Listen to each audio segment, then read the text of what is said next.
Токари и фрезеровщики, водители и повара – здесь для каждого найдется дело. Во Владикавказе стартовала ярмарка вакансий. Работу по душе вам помогут подобрать специалисты Центра занятости населения. Выбор вакансий велик, их около 700. Но у каждого есть время ознакомиться с условиями труда и остановиться на чем-то одном.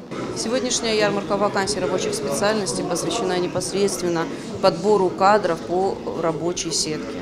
То есть на сегодняшний день нехватка рабочих специалистов ощущается не только у нас в республике, но и по всей Российской Федерации. Ярмарка вакансий – одно из наиболее эффективных мероприятий, которые мы проводим, потому что ярмарки вакансий, при участии в ярмарках вакансий работодатель напрямую общается с безработным гражданином, и безработный гражданин имеет возможность одновременно с несколькими работодателями пообщаться.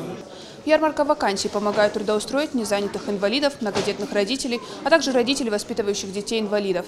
Рабочие места также созданы для выпускников профессиональных учебных заведений.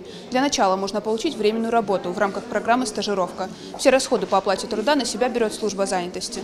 Мы заканчиваем политехнический техникум и пришли сюда сегодня для того, чтобы найти работу, подходящую работу. Предлагают очень много вакансий, но в основном для мальчиков слесари, какие-то сантехники, механики.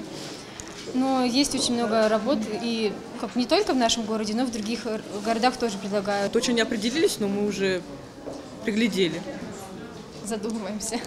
Благодаря проведению ярмарки около 500 человек в год находят себе подходящее место работы. По словам специалистов, такие мероприятия помогают снизить уровень безработицы в Северной Осетии. И статистика этому подтверждение.